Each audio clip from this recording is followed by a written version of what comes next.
Well, hello everybody, this is Tim Green with Rattle Magazine. Welcome to the Critique of the Week. It is Friday, November 10th. Thanks so much for joining me. We're broadcasting live from our off-site location, our secondary location in the Woodlands, Texas. Now, as always, the point of the critique is to give that workshop experience that's so valuable in the MFA programs and everywhere else. So if you would, please leave as many comments as you can. Say what's working for you in the poem, what's most interesting, what's not working, what takes you out and distracts you, things like that.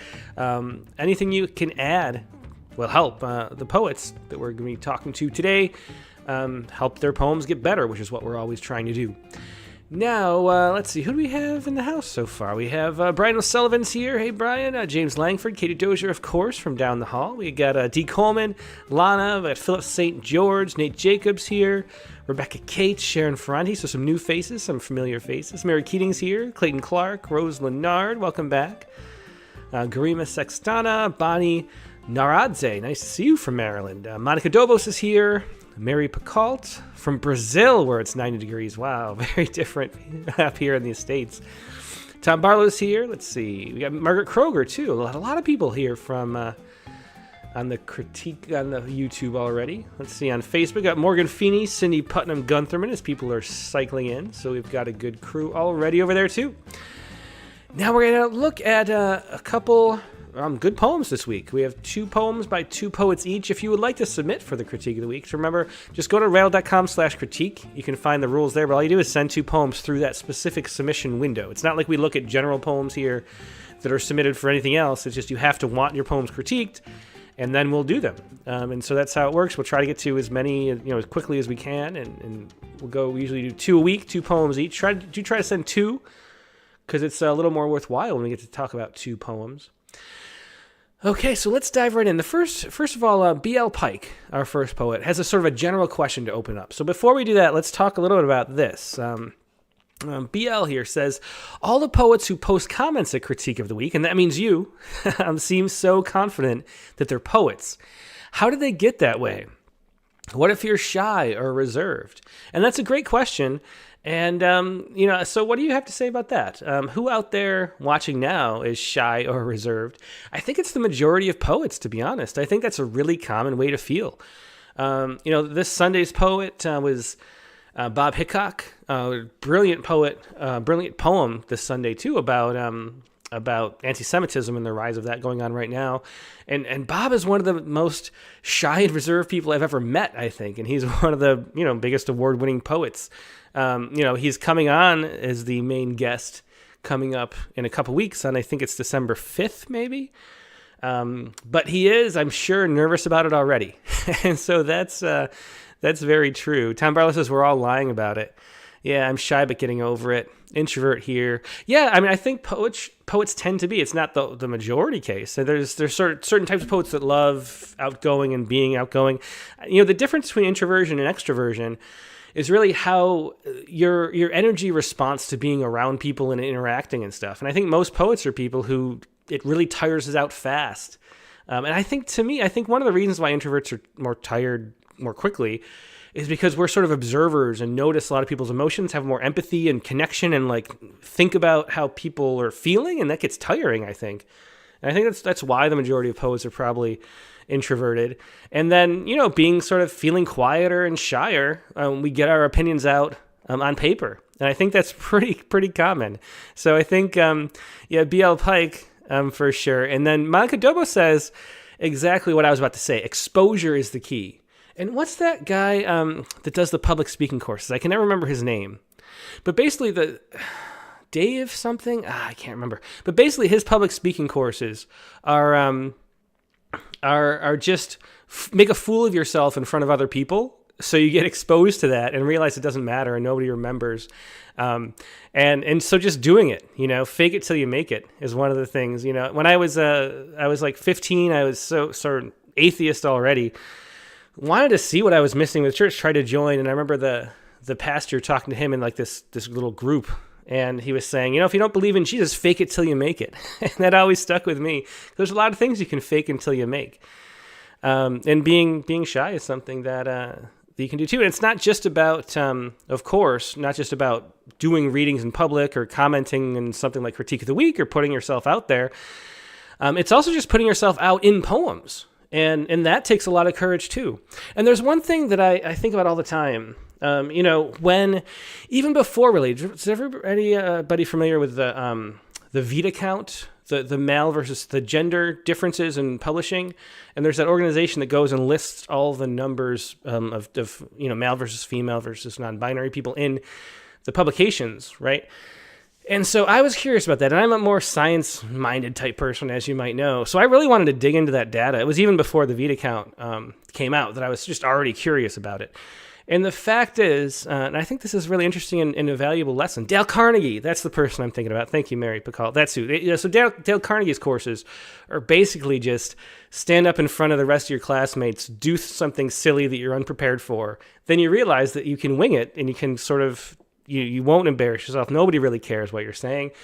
And then you can just do it. And so that's all it takes is just exposure and repetition and just getting over that, that sort of reflex that we all have. If you've done something long enough to have a reflex. But anyway, doing the Vita count. One of the things I really dug into the numbers. And the fact is this, at the time, it was about 50-50 split. Male versus female poets that we'd published in Rattle. So I looked that up, just looking through, with their names, Googling them, seeing what they call themselves, and then making a spreadsheet. I took 100 poets, or maybe 2 issues or something like that at random, looked through who we published, then did the same thing with submissions. And the really interesting thing, and you can see this with Facebook demographics really easily too, is that 2/3 of our followers and subscribers and submitters are women. It's just far more common for women to be participating in poetry. That's just a fact. It's like 64, 62%, something like that. And so you would think right off the bat, right, like 60, so then that many women should be published, right? But it turns out, if you look at deeper into those numbers, men tend to submit more often. And so it ends up completely balancing it out. So I can't remember exactly. This was like 10 years ago I looked into this. But I looked through our database and used all that data and did the math. And it was something like the average submission from a woman had 3 poems declined, submissions declined before they stopped. And the average for men was like 7. And so if you add that into the gender balance, you get that 50-50 split that we were seeing all the time. And so I always think about this too, is one of the things about poetry and being successful is just getting yourself out there over and over again and not giving up, kind of having overconfidence and not having self-doubt and just letting yourself be exposed to rejection and things like that. And so my advice to anybody who's feeling, shy about that or whatever is remember that, the more times you get rejected, the more you get accepted too. And that's such an important thing to keep in mind. The more you put yourself out there, the better everything gets. And really worrying about not being a poet enough is a thing that actually holds you back. And so keep pushing, keep getting things out and sort of have that confidence, even if you have to fake it at first. Like fake it until you don't have to fake it anymore is really the key. So anyway, that is that a little talk at the beginning about that, and I'm sure people leave as many comments as you can about those thoughts too as you go here. But I think you'll see most of the people here are introverts. James Langford says, "I write naked." No way. The audience, I imagine, is naked. Yeah, I mean, it's true. I mean, don't we all write naked? Let's see. Yeah. Exactly. Brian O'Sullivan, I keep encouraging my wife to submit poems, but she never thinks anything is good enough. Yeah, and that's kind of a thing. Like men sort of have a tendency to be overconfident. I think that is a kind of male privilege, to be honest, that, men think, oh, I deserve to be published, and women are more likely to think, oh, I'm not good enough yet. And I see it all the time in the anecdotal level too. I mean, we've had David Kirby and Barbara Hamby as poets on the Rattlecast guests. We've published them. We've published David Kirby like a whole bunch of times, and we never published Barbara Hamby before. And I think they're both great poets. And I was talking to, I think, David about it, and I looked it up, and I realized that Barbara submitted poems one time in like 2012 or something, and then never again. And so, that was why. And we would publish Barbara just as much if she submitted just as much. And then she started sending some poems. We published her. She was on the Rattlecast too. So you see it all the time. And it's, although I'm the reverse because I never send my poems out for publication, but But anyway, okay, let's carry on. So B.L. Pike is the poet we're starting out with, and I love this title right off the bat. So let's dive in and actually look at some poems now, if I've talked for 10 minutes. And here we go with this. This is B.L. Pike, and the poem is, "There is no such thing as free verse," which I really like this concept and this idea. So here we go. There's no such thing as free verse. Who came up with that name for it anyway? Certainly no poet. They know better than most that a verse is made out of language. And what can be more penned up than that? There are thousands of languages in the world, and all they do is divide us, which is the opposite of making us free. Thousands, and nobody knows them at all. Not even the polyglots. The best of those, the ones who can say, "How much is that cabbage?" in a dozen different ways, to a dozen different people, quoting prices in as many currencies, still struggle to put words together in a way that makes anyone free, much less that comes at a price that just anyone can afford. And that's what entangles and kills our inspiration. Which is why it should be obvious, and it's true, words are cheap, but any verse worth its salt will cost you more than you'll ever be able to pay. So that is a really interesting concept. There is no such thing as free verse. Sorry,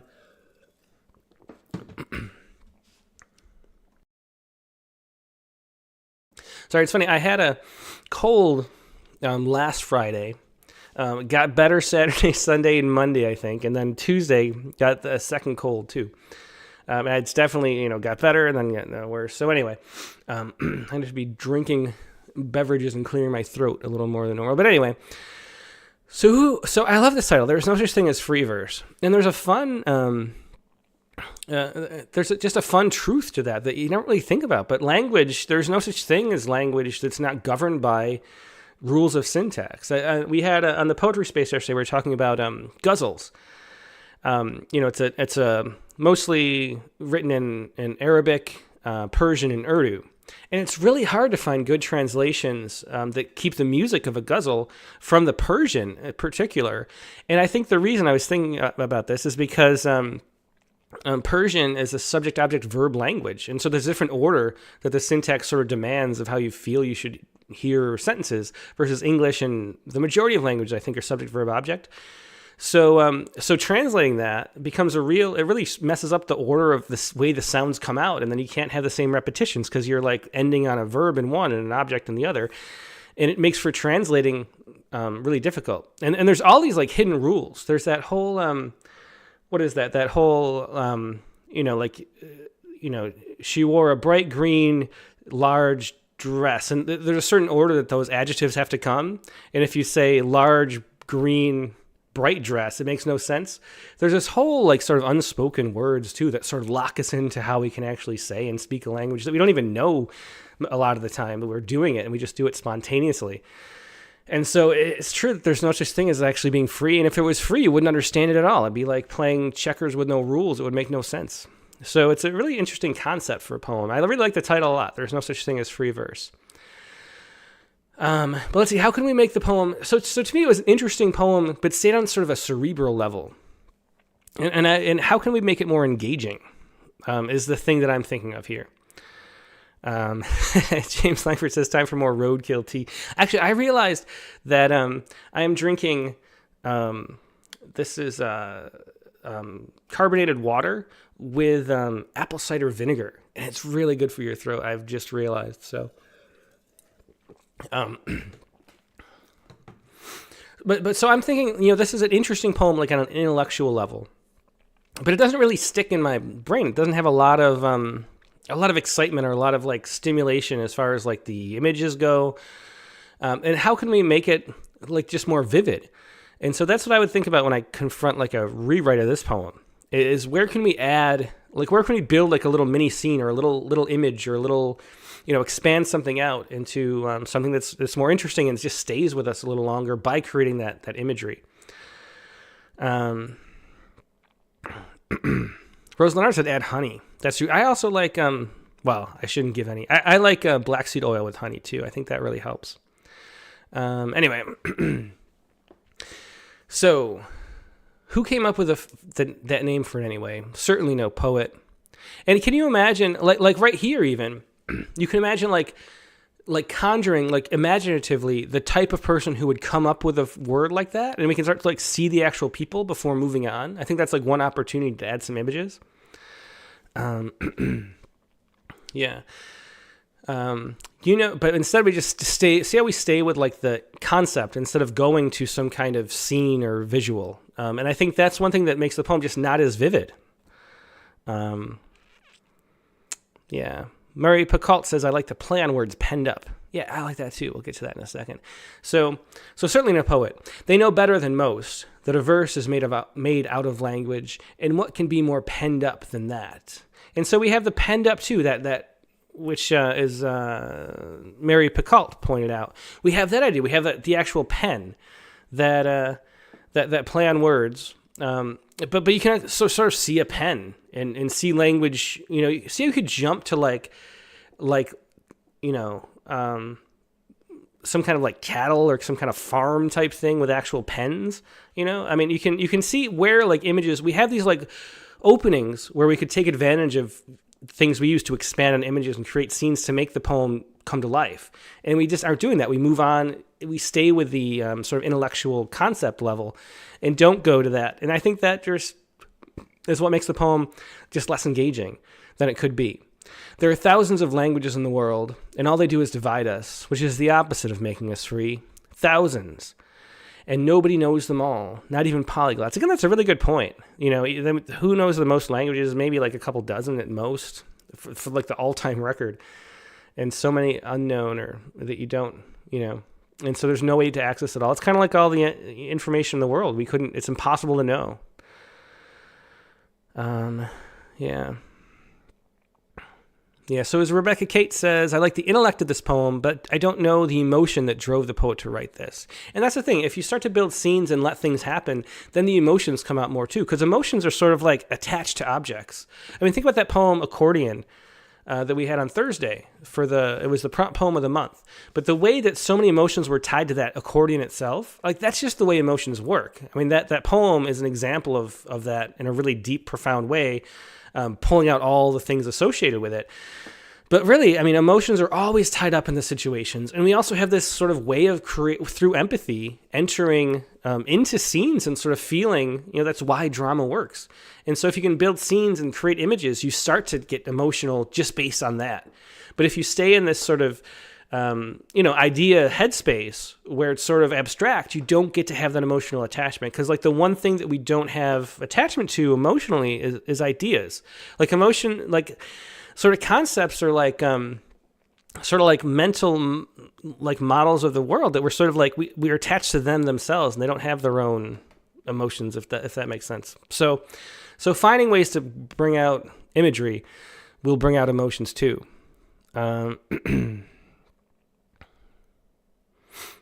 Jerry Seven says over 7,000 languages. That's fascinating. Garima Sexana says maybe the poet can try to black out this poem as an exercise. That's an interesting thing too. Yeah. All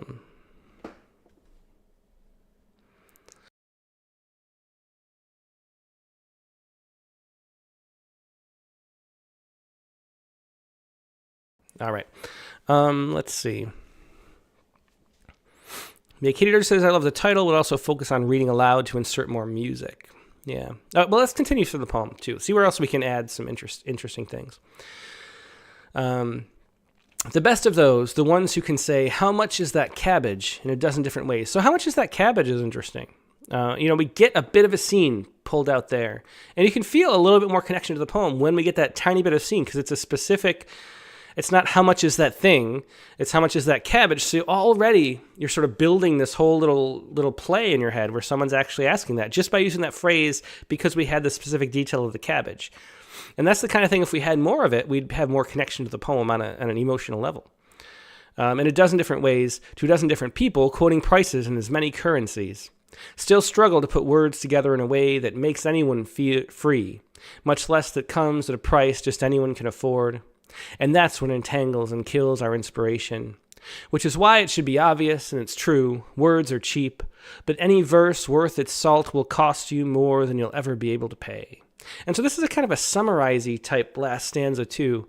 And I think we could sort of cut it and end over here on sort of leaving it hanging a little bit without explaining where the ending is going.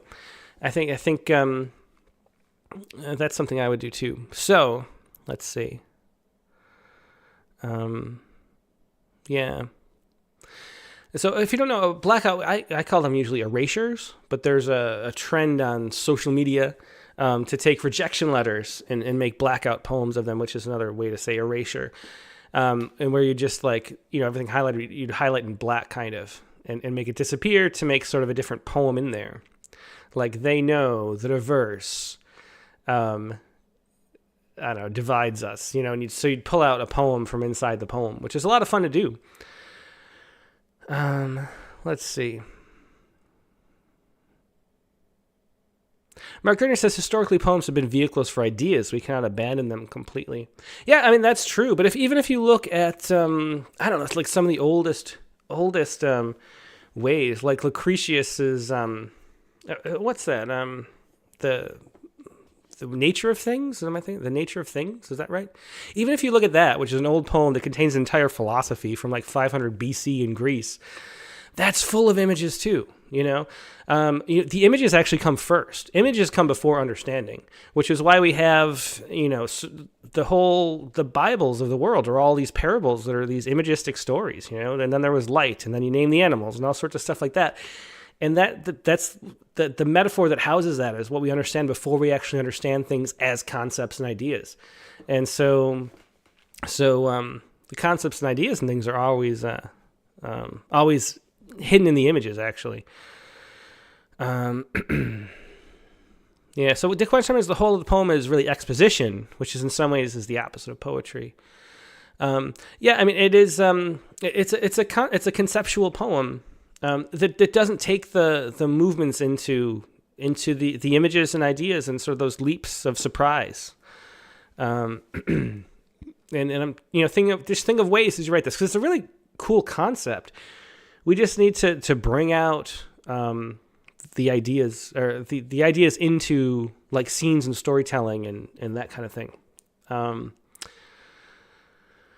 Let's see.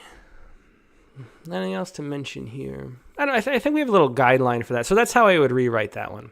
Would be moving toward more images. Yeah. Rose Leonard has always such a temptation to wrap up the end too neatly.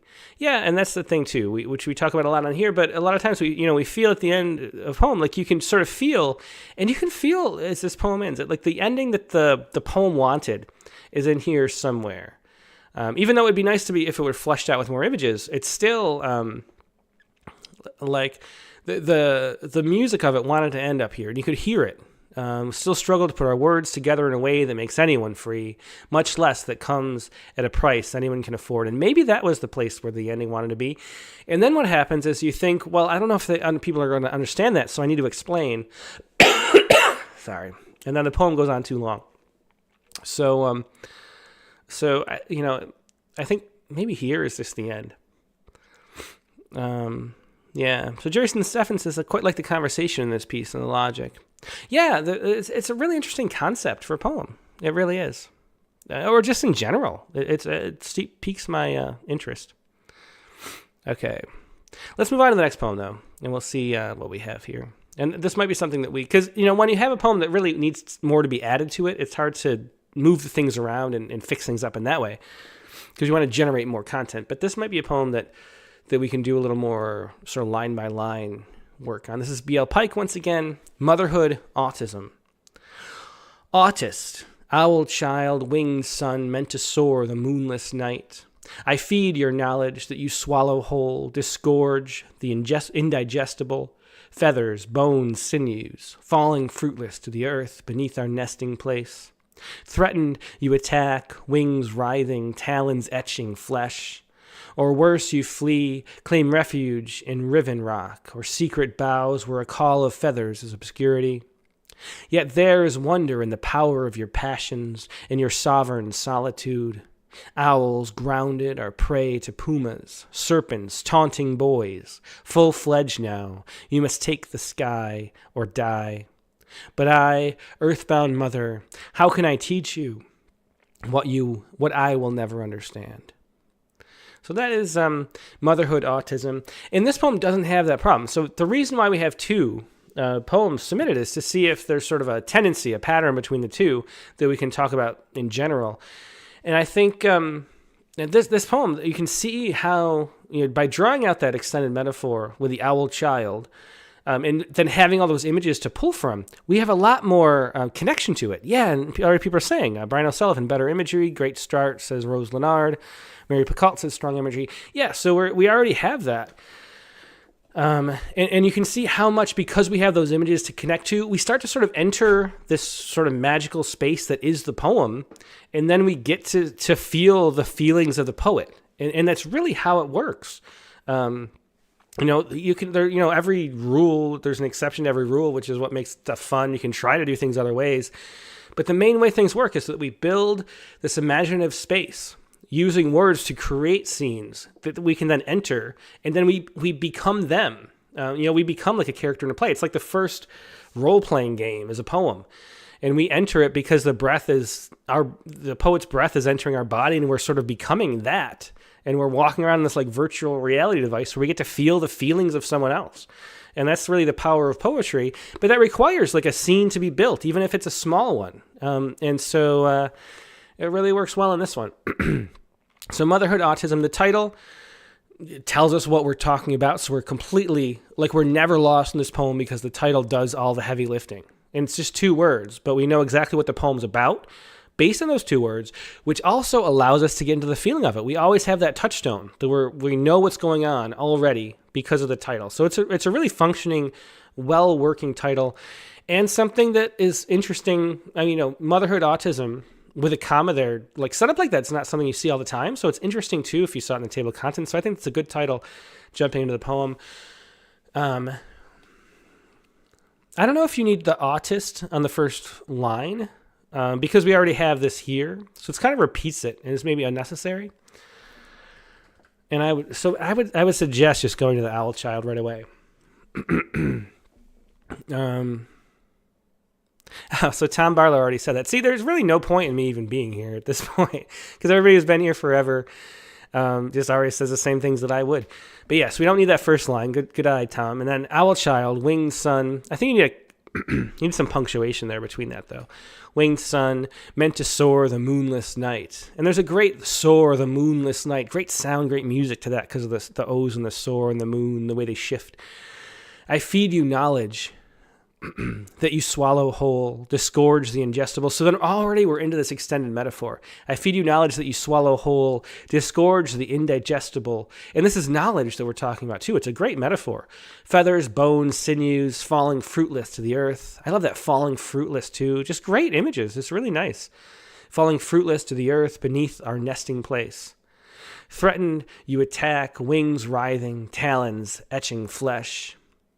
Or worse, you flee, claim refuge in riven rock or secret boughs where a call of feathers is obscurity. And again, those are great extension of that metaphor. Yeah.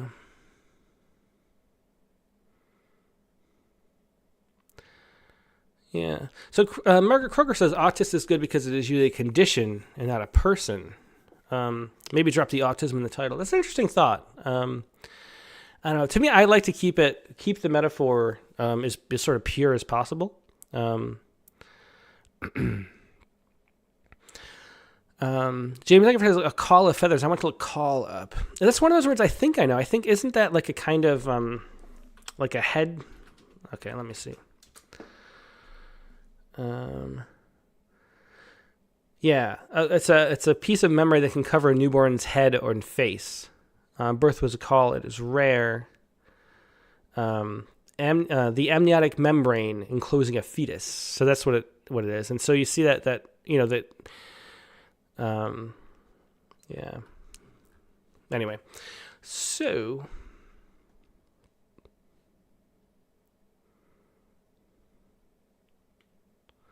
yeah. Yeah. And then Sharon Friend says, or worse, you flee. Love that stanza too. Yeah. Or worse, you flee, claim refuge in riven rock or secret boughs were a call. The one thing, riven rock and secret boughs, I would probably plural both just for the parallelism. To keep the, it just feels a little off, even though it doesn't have to be that way. It's normal to have a list have the same number to them, and so it sounds a little better that way. Riven rocks, secret boughs where a call of feathers is obscurity. Yet there is wonder in the power of your passions and your sovereign solitude.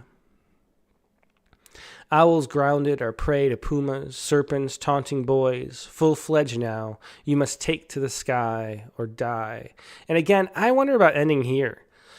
Sorry, I didn't get the mute button fast enough.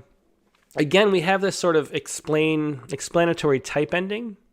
And I think the poem, might be strengthened in just letting it stand within the metaphor and not going back to the earthbound mother. Because we know we're sort of looking up from a mother's perspective, and we get the metaphor, I think. Yeah.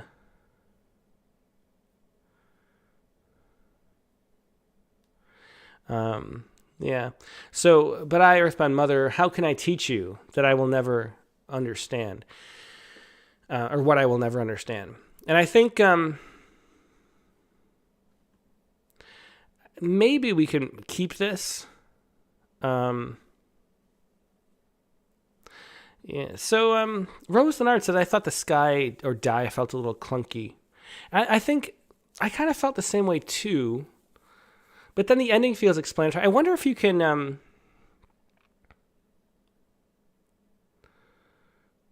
I wonder if you can sort of cut out these two lines and end like this instead. So we have, without even a stanza break. Full-fledged now, you must take to the sky. How can I teach you what I will never understand? What if we just jump there? And so it feels like, even though it's like, it doesn't feel as explanatory and lets us have a little more room, but it leaps to, because it leaps right to there, sort of before we can even realize we've shifted.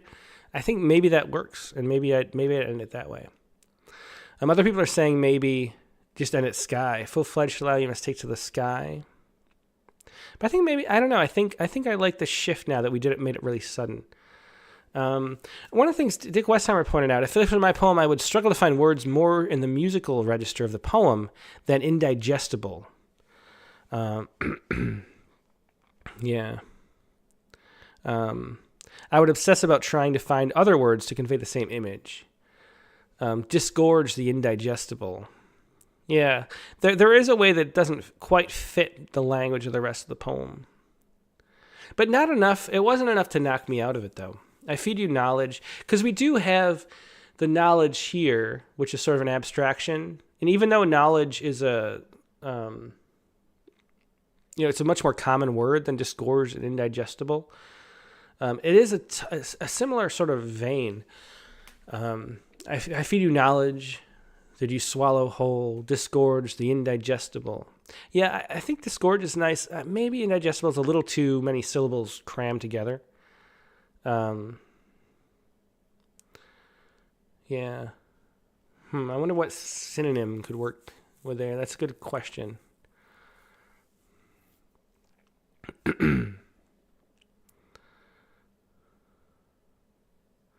Let's see.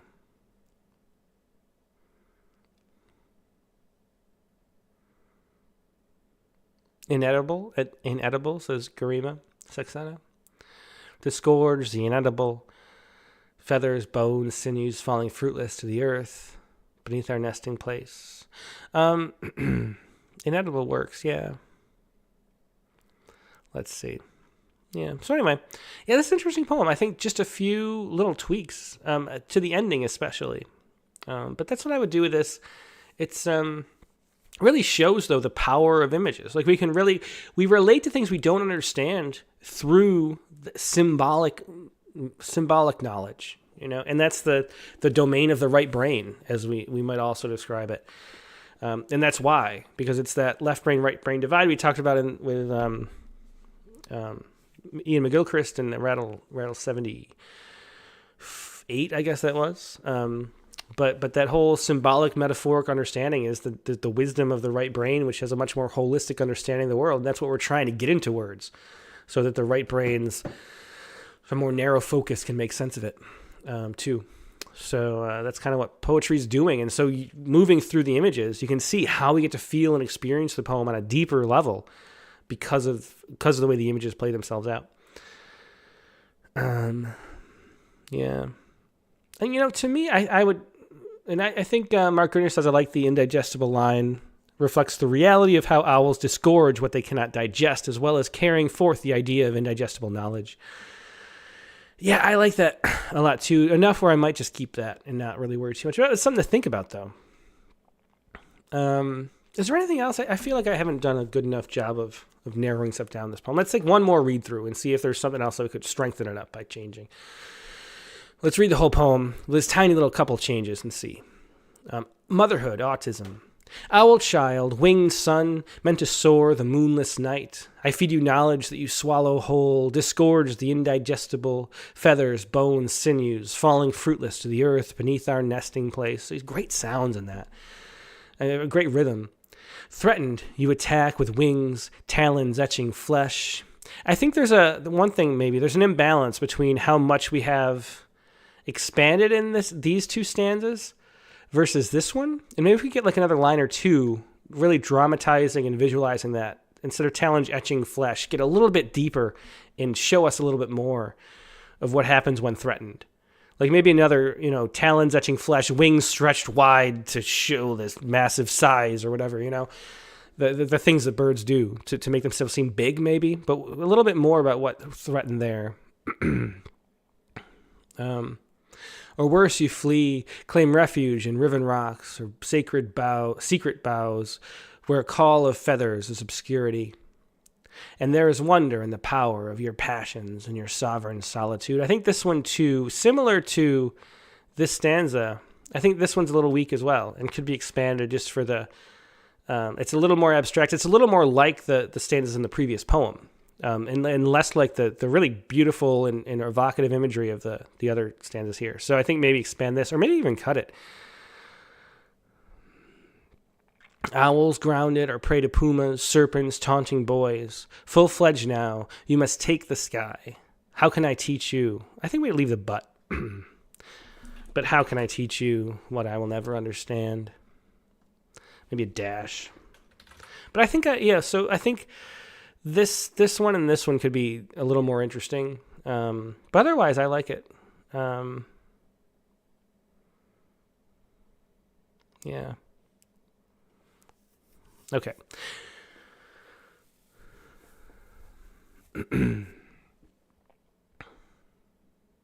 Margarita says the 2 and 3 line sentences could be combined into one. Yeah, that's true. Yeah, I mean, we could move this down. Kind of like that. But it's more than just that it's missing, the stanza length are different. It's just missing, like you have sort of like these ways that each sort of image lands and sort of sticks with you. And because that it's more sparse, it just doesn't have as much stickiness as the other ones. And it feels a little out of balance. You kind of forget about those aspects of it in a way that doesn't really fit the poem. So I think... I don't know. So I think, to me, I would add another line or two to each of these just to make them a little more vivid. I think that's what I would go with. And then, but I like the ending better. I think the ending works. So I think I would leave it there. Let the extended metaphor speak for itself, and understand. Nate Jacob says, I still don't know about the last line. What does she need to teach that she doesn't understand? Well, I don't think she knows how to fly. In this way, she's not an owl. And I think,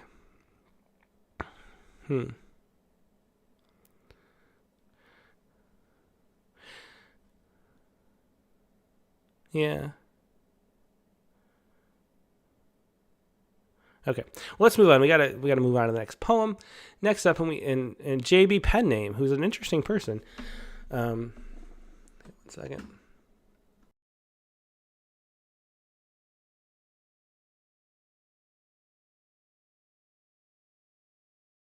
Spared you that one. Okay. JB Penname is, I don't know if you remember who was there the first time on Rattlecast. JB Penname showed up and didn't have had a poem, but no name. And I was going to read it, and then I was like, well, I can't read a poem without attributing who the author is. And so then the person that next week wrote back and said, I don't want to reveal my name, but call me JB Penname. So we've had a lot of fun sort of speculating who this might be. Like behind the scenes, I'm kind of curious because the poems are really good. Every time JB Penname shares a poem, they're really good. And Katie sometimes wonders if maybe it's a well-known poet who just doesn't want to have their poems have it known. But I don't know. We'll see. But this is JB Penname. Poison Ivy poem in which my hands are cooked. Urushial pustules postulate themselves each day further up my finger stalks in pursuit of their theory of everything. My fingers don't talk back, but if they could, they'd wail like beached humpbacks, the sand and heat conjoined by tail. Call me Exxon. I am in search of the source of oil I cannot see, which burns so well that it burns me. A lacquer of sun hidden on my person, I rub the flesh from my hands, the grit of Xanthal. I rub like a septic, the desert caught, who's found a lamp and wants a well. That's interesting. Poison Ivy poem. A lot of references, a lot of allusions I don't understand. So let's look them up. I don't know what urushial pustules are. Let's see. There we go.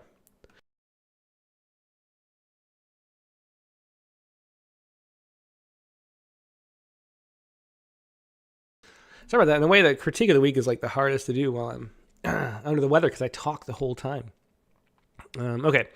So, urushiol is a mixture of several catechol derivatives that are the main constituents of the irritant oil in plants such as poison ivy. So, urushiol pustules postulate themselves each day. So, some fun play there. And I'll read you the note that I don't want to see the whole thing. JB says questions for after reading. So we already read the first one. She says, what is working and what is not working well in these poems? My suspicion is that the Poison Ivy poem is maybe a bit too playful to the point of being annoying cheeky, where the next one feels sort of the opposite. So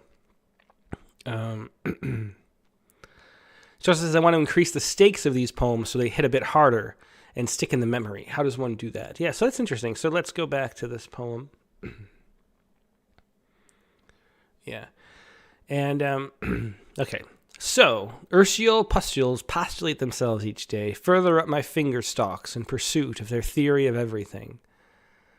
Well, it's an interesting way to start. I think the pustules postulating is a little too cheeky, as JB suggested, maybe. Yeah, Dick Weiser says, I love it, except the references make me think too much. I would follow urushiol with the word oil to help call back later in the poem. Sharon Ferranti says, Joe Barca fits the initials. That's interesting. I think Joe would be honest about... Brandon Sullivan says, I think it stands for Joe Biden.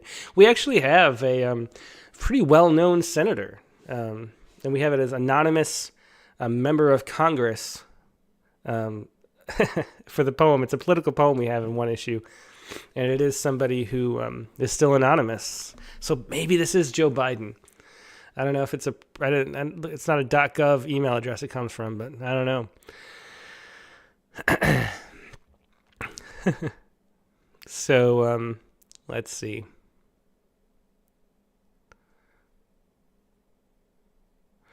So Tom Barlow says the pustules are a product of the contact with the oil, and the pustules are not made of the oil.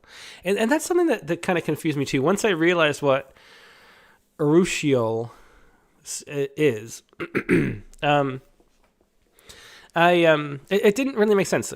Because would you call it that? Like, would you actually call it like poison ivy? I don't know. Let's see.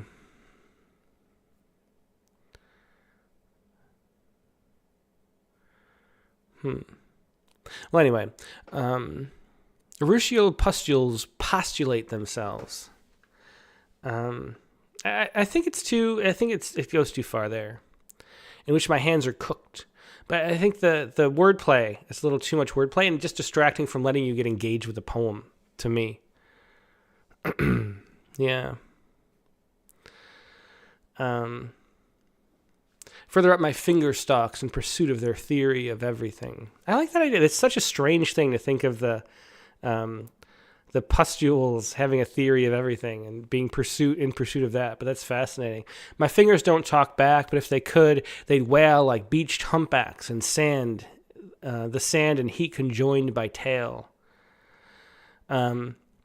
So I really feel like the poem sort of comes to life and speeds up here. There's a nice whale tail rhyme, and that image is really strong too of the beached humpbacks. Yeah. Call me Exxon. And so we get that Call Me Ishmael reference. I was going to think, so Mary Keating says it's really spelled Exxon with 2 X's. And the oil company is, but is that a reference to something? That's what I was wondering, if maybe Exxon with 1 X is like another illusion? Nah, that's a region of the genome. Yeah, there's a gene thing that's an exon. And an intron is the opposite. I'm not seeing I thought maybe it was a mythical reference. One more check. Exon in mythology. No, Ixion is something in Greek mythology, but not that. So I think this is a typo. Yeah, so it's Exxon with 2 X's. Call me Exxon. I am in search of the source of oil I cannot see, which burns so well that it burns me. See, here we have the rhymes and the see me rhyme. So here I think the playfulness of it is a positive and works. I think it was too much in this section. I think a poem that was sort of spinning its wheels at the beginning and then found itself later. Which burns so well that it burns me. A lacquer of sun hidden on my person. I rub the flesh. I love that too, a lacquer of sun hidden on my person. What a strange way to think about it. But, the way that plants, get all their energy from the sun and then build these things like these urushiol oils that make the irritant. It is like the sun there and it feels like a sunburn. It's interesting. I rub the flesh from my hands, the grit of Xanthil. And that's the other thing I had to look up. So I'm learning a lot in this critique, but let's see what this is. Xanthil is the poison ivy treatment. So it's like a wash that you can use to treat poison ivy. The grit of Xanthil I rub like a skeptic, the desert caught. The desert caught. I think I read that wrong too last time. Because is skeptic, with a C, the British spelling of skeptic? What's a septic? Yes, that's the British spelling. Oh, we have a hint at who J.B. Penname is. Maybe a British writer or someone with a British background. Anyway, I rub like a skeptic the desert caught, who's found a lamp and wants a well. And the fell and the well rhyme were. I think this poem really started to find itself. I think it could be extended even more. It'd be a great poem if you could sort of if you could focus on these sort of the playful rhymes and the way that you make light of the irritant of the poison ivy. I think that works really well. And it could be extended a little even more to maybe 5 lines or 6 lines after cutting this first one, which I don't think works in the same way. I think it was trying to find itself there. But then it did, and I'm left wanting more. I think you could sort of extend and keep pushing it and coming up with new ways to explain it. And that'd be a great poem for light, which we had Melissa Balmain as a guest on the Rattlecast not too long ago. And she runs light with some other people, of course. And I think the kind of thing that'd be really fun there, in addition to other places too. Light poems don't have to be in light magazines, but I like that. And I don't know, I like the playfulness of it. To me, it feels like this beginning is a playfulness that fits the rest of the poem. Urushiol postulates postulate themselves each day further up my fingers, stalks in pursuit. So we have this postulate pursuit, and it's just too much. And I still don't know what to make of their theory of everything. But I think we can find a better entry. But then once we get to my fingers don't talk back, I think it all works. And there was really not anything I would change except for the typos. And maybe, I mean, I would probably use the English spelling, but if there's a, for Rattle, if it's a British poet, we use the British spellings they want. So I haven't, I don't know. I don't see any other signs of British spellings, though, so I'm a little confused about that. Anyway, see your comments here.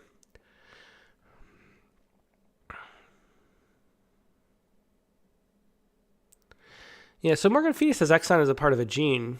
Yeah, is it possible that's not a typo? I think we're lingering on that too long. But you see the problem in with typos is you wonder. We had, I think I've mentioned this before. We had one poem where there was sort of a clever pun, like a play on words, where instead of sing a happy tune, it was sign a happy tune, and it made sort of sense in context, but it was like a leap, and it sort of confused you a little bit. And I got so many emails saying that was a typo. Yeah, Morgan Feeney says, not sure I like the title. Poison Ivy poem, in which my hands are cooked. I think the title is shows out the playfulness and gets you ready for it. It also knows what's going on. So I think it works. It's not great in that it doesn't add a whole... It's like useful. It's not one of those ones that you're like, wow, that title really makes me want to read it. But it's a title that functions, which is more than most titles end up doing. Let's see. Any other comments before we move on? Mark Gardner says, I don't see the cooked fingers of the title carried out in the poem. I think that feeling of them being cooked by the sun, like everything is, the pustules are moving up the arm, getting to the fingers, which don't talk back. But if they could, they'd wail. So we're getting the poison ivy all over the place, including the hands. And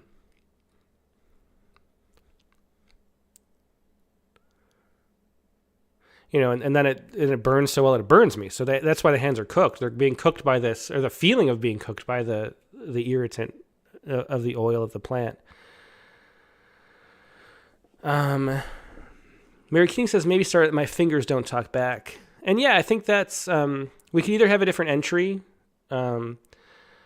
something about the what the oil has to say, but my fingers don't have, or we could just jump right in. I think that's possible too.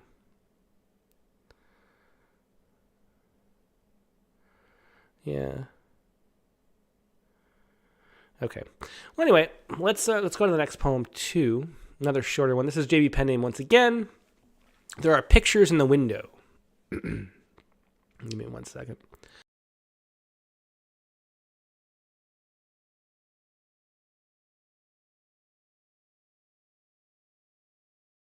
All right. So, there are pictures in the window.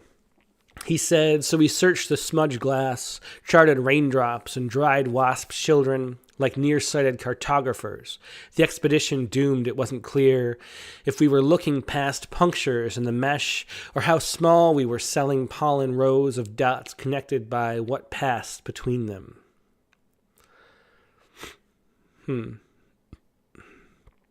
Interesting. So, the pictures in the window. This is a sort of abstract poem. Let's see what JB said in whole. So my suspicion is that the Poison Ivy poem is maybe a bit too playful to the point of being annoying cheeky. I think only the very beginning was. That's my ruling. I like the rest of it. It was fun. Where the window poem has the opposite problem and feels a bit too dry or underspecified. And do these hunches check out? I want to increase the stakes of these poems so they hit a bit harder and stick in the memory. How does one do that? And so we talked actually in the first half of the show a lot about how, what things stick in the memory and why. And really images, that's why we talk about concrete images all the time. They contain emotions. They contain ideas we don't quite grasp. And that's how we think first, symbolically. And then we put words to it and then have sort of abstract concepts. And we have like labels for complicated ideas. And that's just how the human brain and civilization works. So to get at new things and make them really sticky is to do it through imagery, pretty much universally, and or symbolically, and metaphor is a way too. We saw with the owl poem how powerful that metaphor was. So anyway, these are pictures in the window, he said. So he searched the smudged glass, charted raindrops and dried wasp children, like nearsighted cartographers. So I have a little bit of trouble following this. Yeah. The social commentary of the last poem. Let's see. I'm not sure. Mark Griner says the social commentary of the last line comes out of nowhere. I'm not sure which one he's talking about. Anyway. But Malcolm says I never have a problem with cheeky. Yeah, me too. I think the poet is receiving imagery, says Garima Sexana, but they need to stay with the images longer to see what they're really about. Yeah. And Rose Leonard says punctuation might help. Yeah, that's my main thing with this poem. I try a little hard to follow because of that. Because I'm trying to, because there's no punctuation, it's hard for me to follow who he and the we and the children are. He said. And why is he on its own line? There are pictures in the window, he said. So he searched the smudged glass, charted raindrops, and dried wasp children. Dried wasp children. Is that literally wasps in the window sill? Like nearsighted cartographers, the expedition doomed, it wasn't clear if we were looking past punctures in the mesh, or how small we were seeing pollen. Do wasps even make pollen? I'm a little confused. Because I think wasps don't use pollen and make honey, right? Don't they? I'll look that up because I'm kind of curious.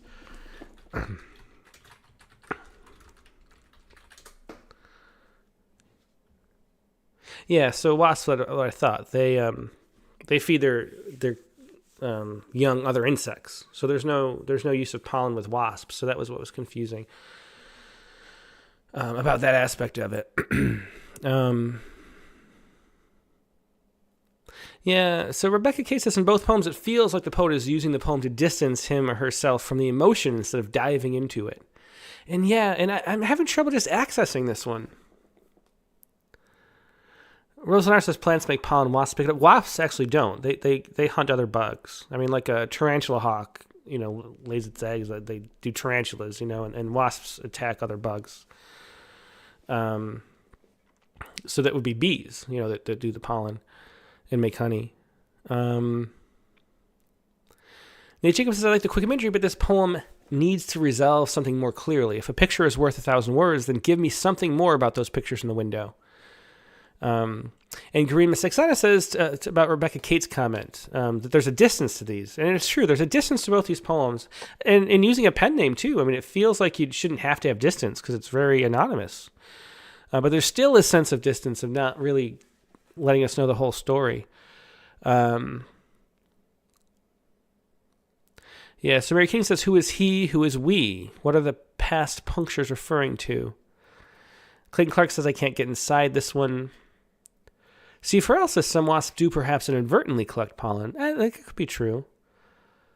Rose Lenar says, I promise you they pick up pollen. Okay, well, I believe you, Rose. I mean, people know a lot more than me. As a hunt, it was what I thought, and then a quick Google search said no too. But there are pictures in the window. It's an intriguing poem. There are pictures in the window, he said, is a really interesting way to say it. So I'm assuming this is a quote. And it's really making me curious about the poem. There are pictures in the window, he said. So he searched the smudged glass. I think we need punctuation or, different line breaks. Glass, charted raindrops and dried wasp, children like nearsighted cartographers. I can see that image, except I don't really, the dried wasp children. Like nearsighted cartographers. The expedition was doomed. I kind of like that too. It wasn't clear if we were looking past punctures in the mesh or how small we were, seeing pollen, rows of dots connected by what passed between them. Yeah, I'm having trouble resolving this one. So we're looking at the window, and he says, I assuming a child, that's how I'm seeing the poem.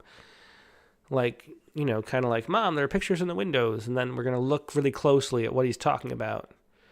And then there's raindrops on the window pane and also dried wasp, so a dried out old beehive there, or mud wasp or something like that, nest. Children like nearsighted cartographers, nearsighted. So they're faced right up to the glass. The expedition doomed. It wasn't clear if we were. So we need some. I mean, this is the kind of thing that makes it hard to read, though, is these kind of sections, and the fact that wasp children is a break too makes it really confusing. So if it was more like this, it would be clearer without the punctuation. If we were looking past punctures in the mesh, but see, this is where I'm losing it though. So we're looking right up against the glass. We're seeing the wasps in the nest, or how small we were, seeing pollen. How small we were, seeing pollen, rows of dots connected. And are the dots in the bee's nest, or the wasp nest, or are they, or the dots on the mesh screen? Rows of dots connected by what passed between them.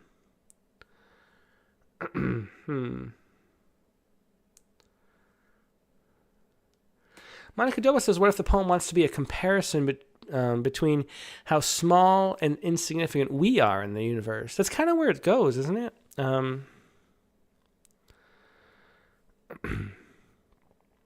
Yeah.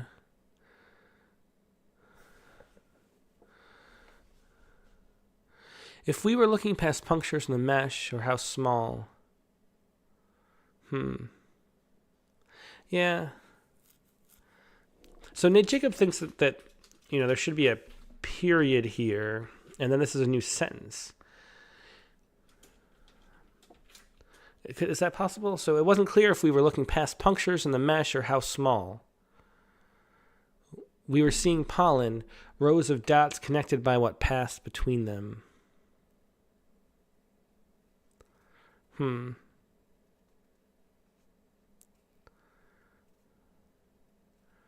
Yeah, I'm just a little... Yeah, the mesh screen is a window screen. Yeah, that's what the mesh is. I don't know, I'm having trouble. I think the poem needs to be fleshed out more and described a little bit. And the lack of punctuation makes it confusing too. Yeah, as Rose Lenar says, I think this illustrates how important it is that the reader can understand what the poet is trying to say. Accessibility can be underrated. And yeah, exactly. I mean, this is... It's interesting. Like, it's a really intriguing little tiny scene, but I can't quite see clearly like who the he is, and then what we're looking at because of the way that the wasp children. Some of the images are described in a way you can't really see and get a picture of it. Yeah, as Mary Picoult says, sometimes poets want to be a bit obscure, but that leads to confusion, and I think that's what happens here. Yeah. Dick Westheimer says it just doesn't feel like a poem I would spend too much time with. Like the poet is hiding behind the confusion, which makes me not care. And that's a real issue with poems that we, so I think adding more clarity and just letting us in a little bit more. I think there's something interesting though I think there's something that's being grasped at that is really interesting. So both there's an intrigue in the pictures in the window, he said, the way it starts out. And then this concept of the rows of dots connected by what passed between them. I think it's a great line too.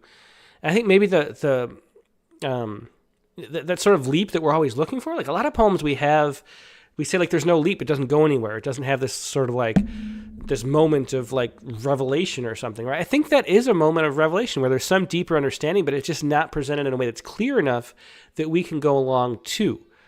And so I think more clarity in that earlier section would bring the poem to life. Okay. Yeah. All right, so we got to wrap it up. That is the critique of the week. Thanks, everybody, for joining us. J.B. Penname, some really interesting poems. And, of course, B.L. Pike as well. Good discussion. Thanks, everybody, for joining us. Let's see. This music. Oops, that's the wrong music. We want this music. And next week's guest in the Rattlecast is going to be Parthos Sereno. And she's a brilliant poet. I just do love, pretty much every time I've seen a Parthos Sereno poem, I just love it. Her book, I haven't read any of her books yet. I'm going to read Starfall in the Temple over the weekend, and then we'll talk about it with Partho. That is next week's guest, Rattlecast 219. The prompt for this week was to take it is the end of blank is not blank. and write a sonnet. So there's a sonnet, The End of Sorrow Is Not Happiness by Jamaica Baldwin.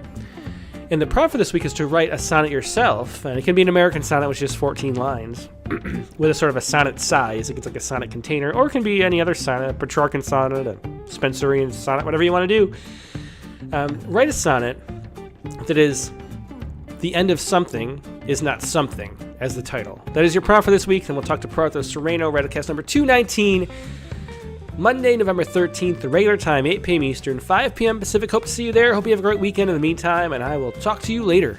Goodbye.